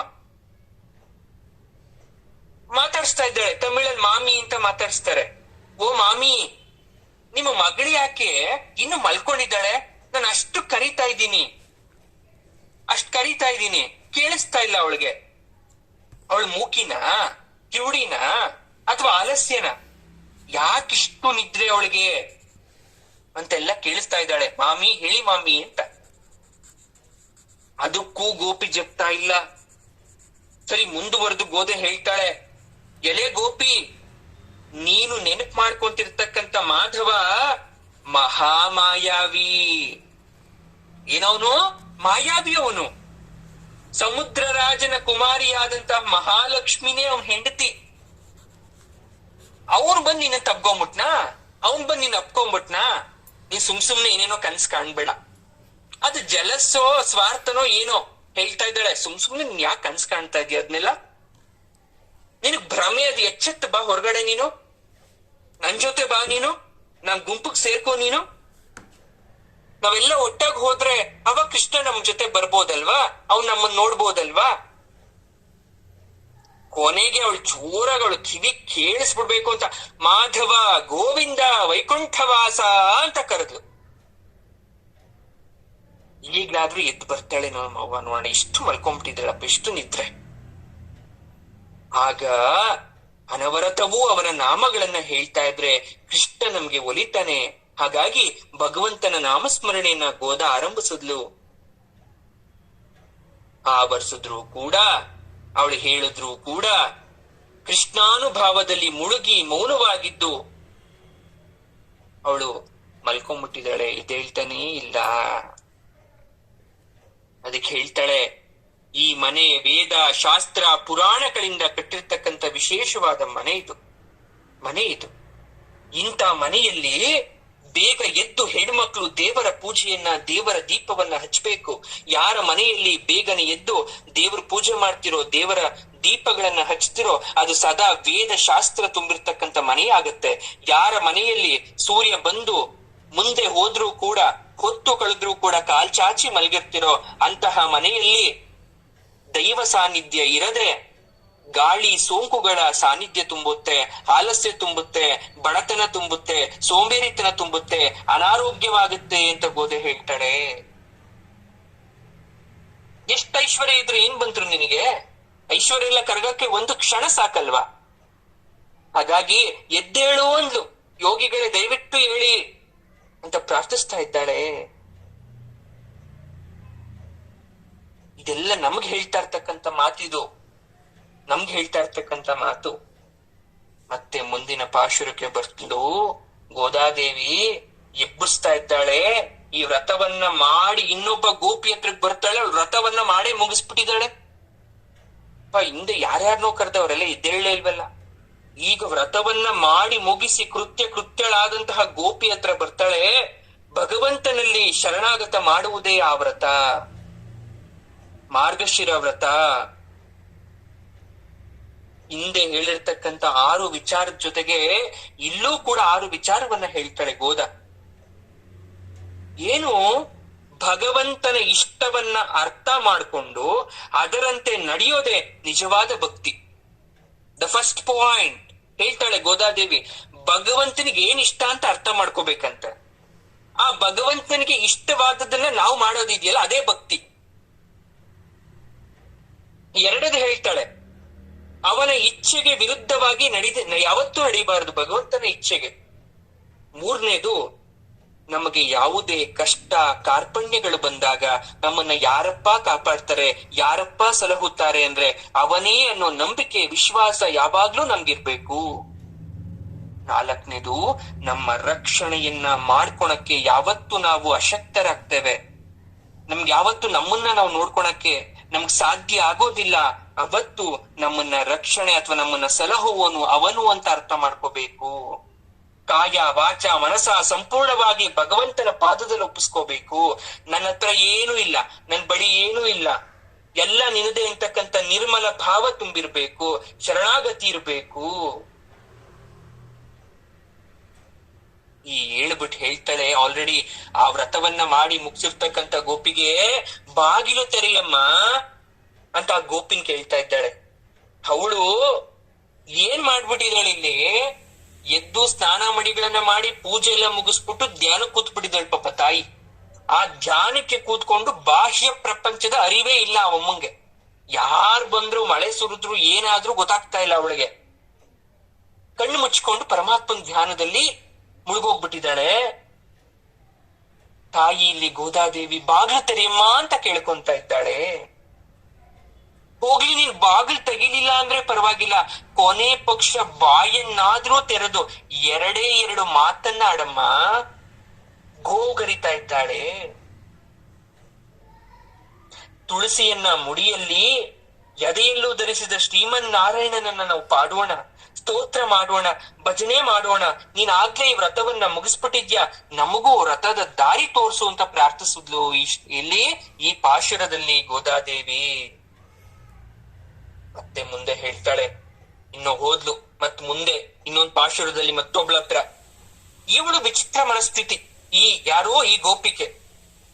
ಗೋಕುಲದಲ್ಲೆಲ್ಲ ಕೃಷ್ಣನೊಬ್ಬನೇ ಅತ್ಯಂತ ಸುಂದರಾಂಗನಾದ್ರೆ ಅವನ್ಗೆ ಒಪ್ಪುವಂತ ಒಂದು ಜೋಡಿ ಬೇಕಲ್ಲ, ಅಪೂರ್ವ ಸುಂದರಿ. ಅದ್ ನಾನೇ. ದೇವರು ಒಂದು ಗಂಡಿಗೆ ಹೆಣ್ಣು ಅಂತ ಸೃಷ್ಟಿ ಮಾಡಿರ್ತಾನೆ ನಿಜ, ಆದ್ರೆ ಈ ಕೃಷ್ಣನಿಗೆ ಸೃಷ್ಟಿ ಮಾಡಿರೋದೇ ನನ್ನನ್ನ ಅಂತ ಭ್ರಮೇಲ್ ಬದುಕ್ತಾ ಇದ್ದಾಳೆ ಇವಳು. ಇನ್ನೊಬ್ಳು ಗೋಪಿ, ಸೌಂದರ್ಯದ ದರ್ಪ ಅವಳಿಗೆ. ಈಗಾಗ್ಲೇ ಕೃಷ್ಣನ ಸೌಂದರ್ಯಕ್ಕೆ ಒಲಿದಿದ್ದಾನೆ ಅಂತಕ್ಕಂಥ ಹಮ್ಮು ಅವಳಲ್ಲಿ ಕಾಣಿಸ್ತಾ ಇದೆ. ಅವನು ನೋಡಕ್ಕೆ ಎಬ್ಬಸಕ್ಕೆ ನಾನ್ ಯಾಕೆ ಹೋಗ್ಬೇಕು ಅನ್ನೋ ದರ್ಪದಿಂದ ಮಲ್ಕೊಂಡ್ಬಿಟ್ಟಿದ್ದಾಳೆ ನೋಡಿ. ಇವಳು ಯಾಕೆ ಗೊತ್ತಾ ಮಲಗಿರೋದು, ನನ್ನಂತ ಸುಂದರಿ ಹೋಗಿ ಕೃಷ್ಣನೇನ್ ಎಬ್ಬರಿಸ್ಬೇಕು ಅವಶ್ಯಕತೆ ಇಲ್ಲ, ನನ್ ಸೌಂದರ್ಯಕ್ಕೆ ಅವನೇ ಬರ್ತಾನೆ, ನನ್ನ ಹತ್ರ ಅವನೇ ಹುಡ್ಕೊಂಡ್ ಬರ್ತಾನೆ ಅನ್ನೋ ಗರ್ವದಿಂದ ಮಲ್ಕೊಂಡಿದ್ದಾಳೆ. ಕೃಷ್ಣ ಅಂತ ಕರಿತ ತಕ್ಷಣ ಬಂದ್ಬಿಡ್ತಾನೆ ನನ್ನ ಹತ್ರಕ್ಕೆ, ಯಾಕಂದ್ರೆ ಅಷ್ಟು ಸುಂದರವಾಗಿದ್ದೀನಲ್ಲ ನಾನು.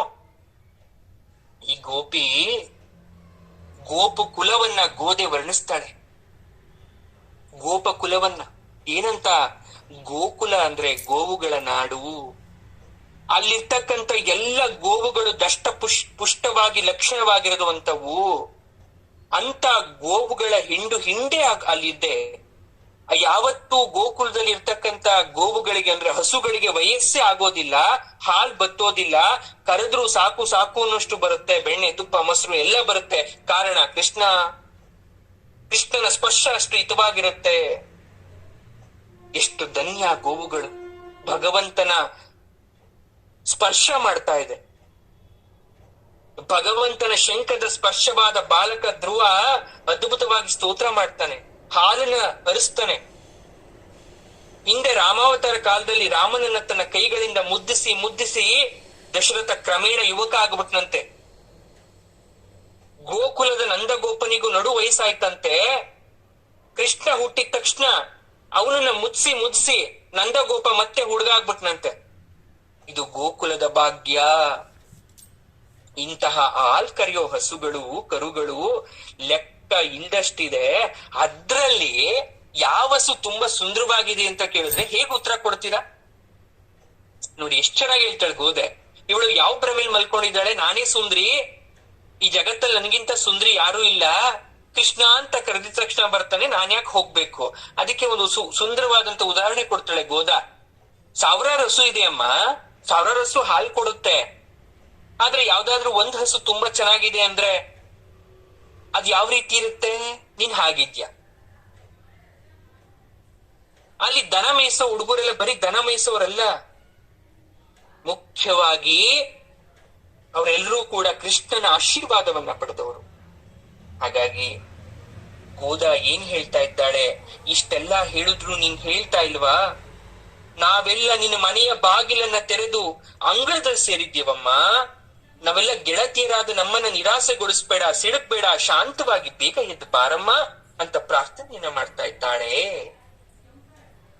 ಸರಿ, ಮತ್ತೆ ಮುಂದಕ್ಕೆ ಹೋದ್ಲು. ಹಾಲು ಕರ್ದು ಹಾಲು ಸುರ್ದು ಮನೆ ಬಾಗ್ಲೆಲ್ಲ ಕೆಸರಾಗ್ಬಿಟ್ಟಿದೆ. ಎಮ್ಮೆಯನ್ನ ಹಾಲು ಕರಿಯದೆ ಬಿಟ್ಟಿದ್ದು ಆ ಗೋಪಾಲಕನ ಅಲಕ್ಷ್ಯ. ಯಾವಾಗ ಹಸುಗಳಿಗೆ ಹಾಲು ಕರಿಯೋದು ನಿಧಾನ ಆಗುತ್ತೋ ಆ ಕೆಚ್ಚಲಿಂದ ಹಾಲು ತೊಟ್ಟಿಕ್ಕಕ್ ಪ್ರಾರಂಭ ಆಗುತ್ತೆ. ಗೋಕುಲದಲ್ಲಿ ಹರ್ಕೊಂಡೇ ಹೋಗ್ತಾ ಇತ್ತಂತೆ ಹಾಲು. ಆ ಹಾಲು ಮನೆ ಬಾಗ್ಲೆಲ್ಲ ಕೆಸರಾಗ್ಬಿಟ್ಟಿದೆ. ಇನ್ನೊಬ್ಳು ಮನೆ ಬಾಗ್ಲಿಗೆ ಹೋಗ್ಬೇಕು, ಆ ಮನೆ ಬಾಗ್ಲು ದಾಟ್ ಒಳಗಡೆ ಹೋಗ್ಬೇಕು, ಕೆಸರು ಮನೆ ಬಾಗ್ಲಲ್ಲಿ. ಸ್ವಲ್ಪ ಚಿಂತನೆ ಮಾಡಿದ್ರೆ ಒಂದು ಅರ್ಥ ಏನಂದ್ರೆ, ನಿತ್ಯ ಕರ್ಮವಾದ ಗೋಸೇವೆಯನ್ನ ಕೊಂಚ ಮಾಡದ್ ಮರ್ತು ಬಿಟ್ರು ಕೂಡ ಅಪಾರ ಸಂಪತ್ತು ಆ ಹಾಲೆಲ್ಲ ಕೆಸರಿನ ತರ ಆಗಬರುತ್ತೆ ಅಂತ. ಪರಮಾತ್ಮನನ್ನ ಒಂದು ಕ್ಷಣ ಮರೆತರೂ ಕೂಡ ಅನೇಕ ರೀತಿಯಾದಂತಹ ಸಮಸ್ಯೆಗಳು ನಾವು ಕಾಡಬೇಕಾಗುತ್ತೆ ಅಂತ. ಕೋಪದಿಂದ ಲಂಕಾಧಿಪತಿಯಾದ ರಾವಣನನ್ನ ಕೊಂದ್ರೂ ಕೂಡ ಮಂಡೋದರಿಯ ಕಣ್ಣಿಗೆ ಅವನು ಪ್ರಭು ಶ್ರೀರಾಮ ಬಹಳ ಮುಗ್ಧನಾಗಿ ಕಾಣಿಸ್ತಾನೆ. ಅದಕ್ಕೆ ರಾಮಚಂದ್ರನನ್ನ ಮನತ್ತುಕ್ಕು ಇನಿಯಾನ್ ಅಂತ ಕರೀತಾನೆ. ಅಂದ್ರೆ ಮನಸ್ಸಿಗೆ ಪ್ರಿಯವಾಗುವವನು ಅಂತ ಅರ್ಥ. ಇದ್ದಾಳೆ ಈ ಪದ್ಯದಲ್ಲಿ. ಒಬ್ಬ ಶ್ರೀಮಂತ ಗೋಪನ ಸಹೋದರಿ, ಬಹಳ ಐಶ್ವರ್ಯ ಅವಳಿಗೆ, ತಲೆಗೆ ಹತ್ಬಿಟ್ಟಿದೆ, ದೊಡ್ಡ ಗೋ ಸಂಪತ್ತು, ಮನೆ ಬಾಗಿಲೆಲ್ಲ ಹಾಲು ಸುರಿದು ಕೆಸರಾಗ್ಬಿಟ್ಟಿದೆ, ಹಾಲೇ ಹರ್ಕೊಂಡು ಹೋಗ್ಲಿ ಅಂತ ಬಿಟ್ಬಿಡ್ತಾರೆ, ಕರೆದು ಸಾಕಾಗಿ.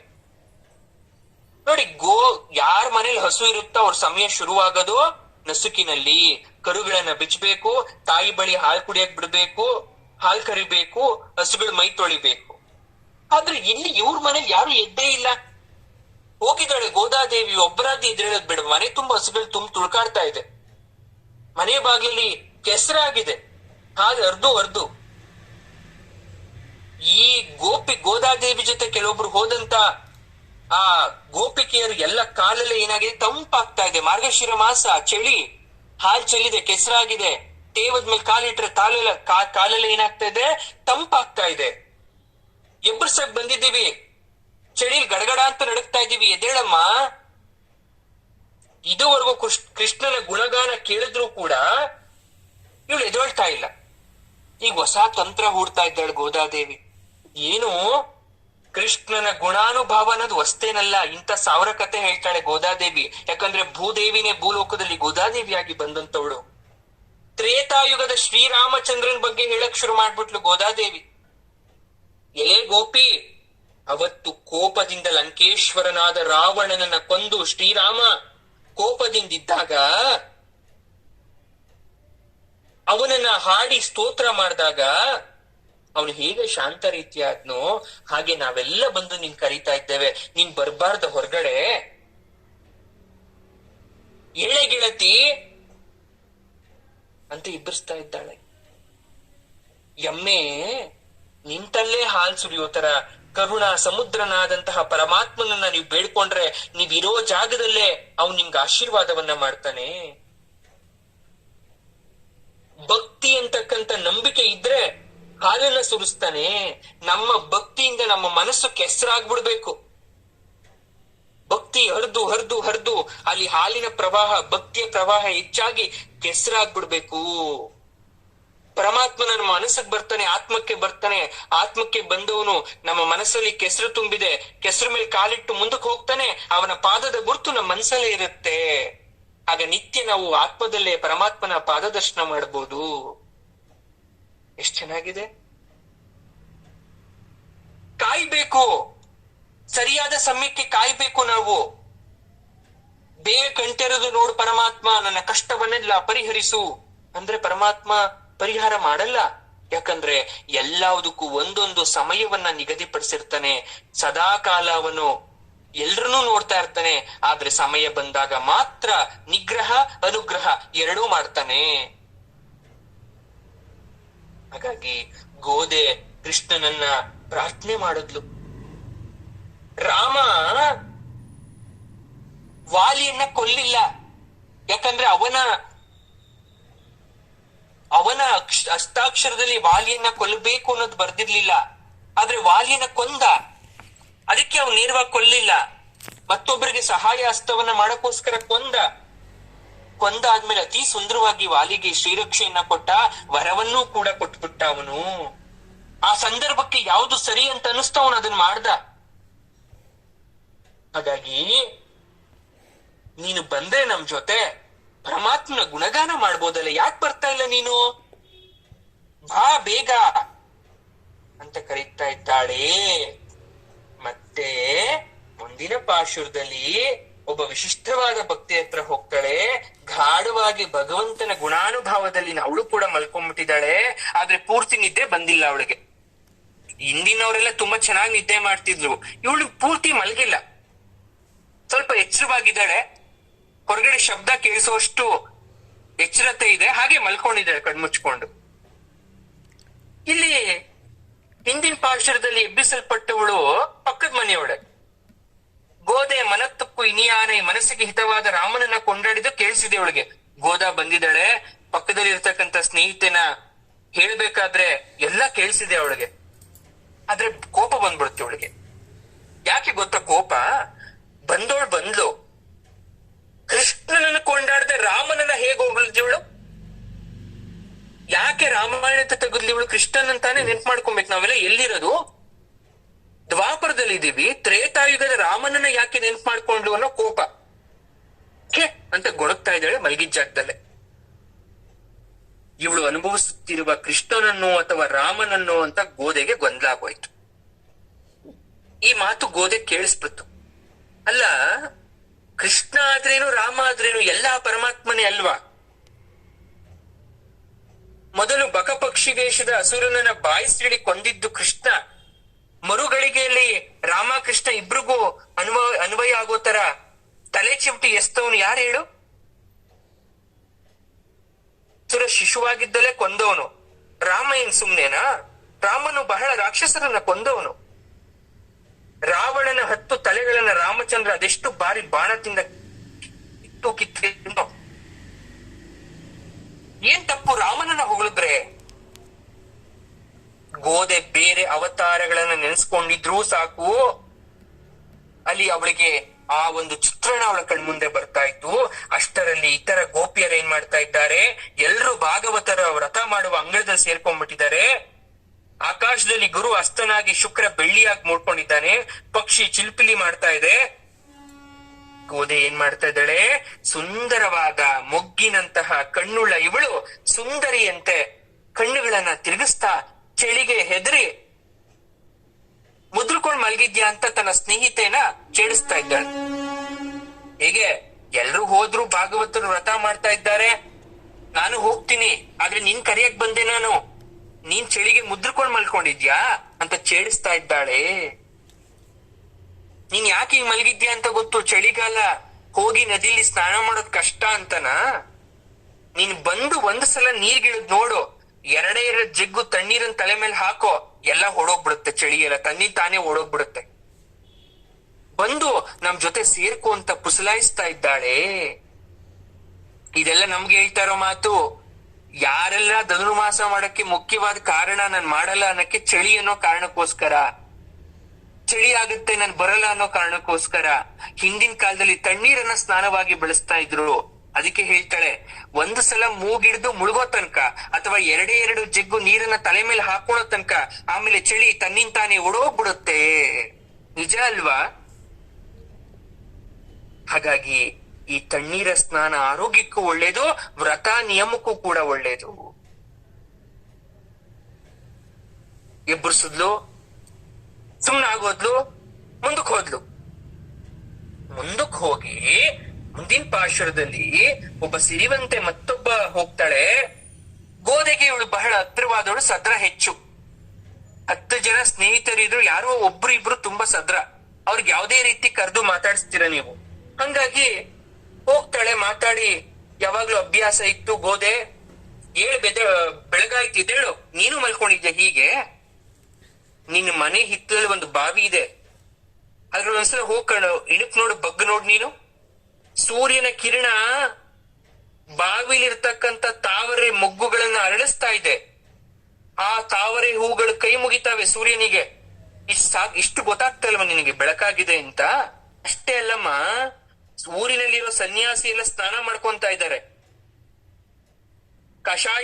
ಕಾಷಾಯ ವಸ್ತ್ರವನ್ನ ಉಟ್ಟು ಕೈಯಲ್ಲಿ ಶಂಖ ಹಿಡ್ಕೊಂಡು ದೇವಸ್ಥಾನ ಕಡೆ ಹೋಗ್ತಾ ಇದ್ದಾರೆ. ನಿನ್ನೆ ನಾನು ನೀನು ಮಾತಾಡ್ಬೇಕಾದ್ರೆ ಒಂದ್ ಮಾತು ಹೇಳಿದ್ದಲ್ಲ ನೀನು, ನನ್ ಬಂದು ಬೇಗ ಎಬ್ಬಸ್ಸು, ನಂಗೆ ಎಚ್ಚರ ಆಗಲ್ಲ ಅಂತ. ಹಾಗಾಗಿ ನಾನ್ ಬಂದು ಎಬ್ಬಸ್ತಾ ಇದ್ದೀನಿ, ಎದ್ದೇಳ್ಬೇಕಲ್ವಾ ನೀನು, ಎದ್ದೇಳ ಮೇಲೆ. ಈಗ ಮಾತು ತಪ್ಪಿದ್ರೆ ಅಷ್ಟೇ ಅಲ್ಲಮ್ಮ, ಮಾನ ಇದ್ದವರು ಕೊಟ್ಟ ಮಾತನ್ನ ಯಾವತ್ತೂ ಮರೆಯಲ್ಲ. ಕೃಷ್ಣನನ್ನ ಪಾಡೋಣ ಬಾ. ಅವನು ನಿನ್ನ ಬಾವಿಯಲ್ಲಿ ಬಿಟ್ಟಿರುವ ತಾವರೆ ಹೂವಿನ ತರ ಕಣ್ಣಿರವನು, ವಿಶಾಲವಾದ ಕಣ್ಣುಳ್ಳವನು.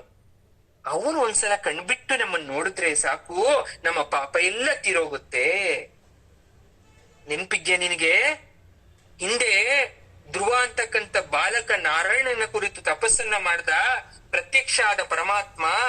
ಆಗ ತನ್ನ ಪಾಂಚಜನ್ಯ ಅಂತ ಶಂಖದಿಂದ ಸ್ತೋತ್ರ ಒಂದ್ಸಲ ಮುಟ್ಟಿದ ತಕ್ಷಣ ಧ್ರುವ ಭಗವಂತನನ್ನ ಶಂಖದ ಮಹಿಮೆಯನ್ನ ಹೊಗಳುತ್ತಾನೆ. ಆ ಪಾಂಚಜನ್ಯದ ಮಹಿಮೆ ಅಂತದ್ದು. ಇನ್ನು ಸುದರ್ಶನ ಚಕ್ರ, ಅದೆಷ್ಟು ರಾಕ್ಷಸರ ರಕ್ತವನ್ನ ಹೀರಿದ್ಯೋ. ಇಲ್ಲಿ ಗೋದಾದೇವಿ ಹೇಳ್ತಾ ಇರೋ ಬಾವಿ ಯಾವುದು ಗೊತ್ತಾ? ನಮ್ಮ ದೇಹದ ಬಗ್ಗೆ, ನಿಮ್ಮ ಮನೆಯ ಹಿತ್ತಲು ಅಂದ್ರೆ ಅರ್ಥ ಮಾಡ್ಕೊಳ್ಳಿ, ದೇಹದಲ್ಲಿರ್ತಕ್ಕಂಥ ಹೃದಯ. ನಮ್ಮ ದೇಹದಲ್ಲಿರ್ತಕ್ಕಂಥ ಹೃದಯ ಭಗವಂತನಿಗೆ ಅರ್ಪಿಸಬೇಕಾದ ಪುಷ್ಪ. ನಮ್ಮ ಹೃದಯದಲ್ಲಿರ್ತಕ್ಕಂಥ ತಾವರೆ ಅವನತ್ತ ಮುಖ ಮಾಡಿ ಕೈ ಮುಗಿಬೇಕು ಅಂತ ಅರ್ಥ, ಅರಳಬೇಕು ಅಂತ ಅರ್ಥ. ನಮ್ಮಲ್ಲಿರ್ತಕ್ಕಂಥ ಚಾಪಲ್ಯ ನೈದಿಲೆ ಕುಗ್ಬೇಕು ಅಂತ ಅರ್ಥ. ನಾವು ನಮ್ಮ ಹೃದಯದಲ್ಲಿ ಕಮಲದ ಹೂವನ್ನ ಬೆಳೆಸಿ ಪರಮಾತ್ಮನಿಗೆ ಸಮರ್ಪಣೆ ಮಾಡ್ಬೇಕು ಅಂತ ಅರ್ಥ ಆಗತ್ತೆ. ಅರ್ಥ ಆಗ್ತಾ ಇದೆಯಾ? ಗೋದಾದೇವಿ ಎಬ್ಬರಿಸೋದು ಯಾರನ್ನ? ನಮ್ಮನ್ನ. ಎಲ್ಲರನ್ನ ಎಬ್ಬರಿಸ್ತಕ್ಕಂಥ ಈ ಸಂಧಿ ಕಾಲದಲ್ಲಿ ಎರಡು ತರಹದ ಭಕ್ತರು ಹೆಚ್ಚಾಗಿದ್ದಾರೆ. ಕೆಲವೊಬ್ರು ಸಂಸಾರದಲ್ಲಿ ಈಗಷ್ಟೇ ಇದ್ದವರು, ಸಂಸಾರದಲ್ಲಿ ಮುಂದಕ್ಕೆ ಬಂದು ಬಂದು ಬಂದು ಬೇಡಪ್ಪ ಈ ಸಂಸಾರ ಅಂತ ಬಿಟ್ಟಿರೋರು. ನೀವು ಸಂಸಾರದಲ್ಲಾದ್ರೂ ಇರ್ರಿ, ಸಂಸಾರದಿಂದ ಹೊರಗಡೆನಾದ್ರೂ ಬಂದಿರ್ರಿ, ಆದ್ರೆ ಪರಮಾತ್ಮನ ನಾಮಸ್ಮರಣೆನ ಯಾವತ್ತೂ ಕೂಡ ಬಿಡಬಾರ್ದು. ಗೋದಾದೇವಿ ಹೇಳ್ತಾಳೆ, ಇನ್ನೂ ಹೇಳ್ತಾಳೆ. ಏನನ್ನ? ವಿಶೇಷವಾಗಿ ಮತ್ತೆ ಸಾಕಷ್ಟು ವಿಚಾರವನ್ನ ನಾವು ನಾಳಿನ ಪಾಶುದ್ದಲ್ಲಿ ತಿಳ್ಕೊಳ್ಳೋಣ. ಎಲ್ಲವೂ ಸರ್ವಂ ಶ್ರೀ ಕೃಷ್ಣಾರ್ಪಣಮಸ್ತು, ದೇವಿ ಪಾದಾರ್ಪಣಮಸ್ತು. ಶುಭ ಆಗ್ಲಿ ಎಲ್ರಿಗೂ ಕೂಡ.